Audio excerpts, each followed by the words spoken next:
Hi everybody, welcome to Live Blogger. We're going to start a new series in which we're going to design this website over here using HTML and Tailwind CSS.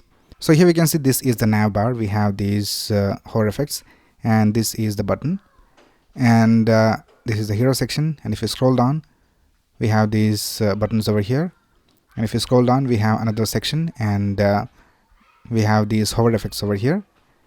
And then if you scroll down, we have another section over here with the real data of the users. And then we have another section for the work. So here also we have these hover effects.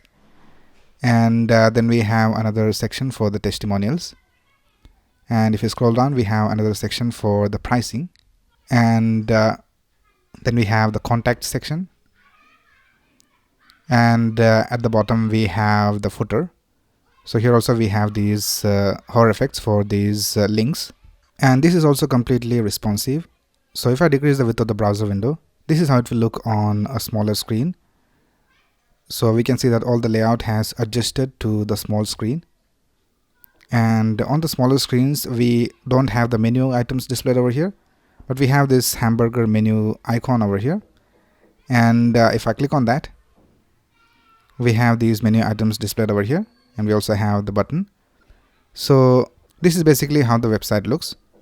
Now this is just a demo video. In the next video we will start designing the website. So that's basically it for this video. If you have any doubts, you can ask in the comments below, and if you like this video, please click on the like button and subscribe to this channel to get the latest video updates. Thanks a lot for watching. Have a nice day.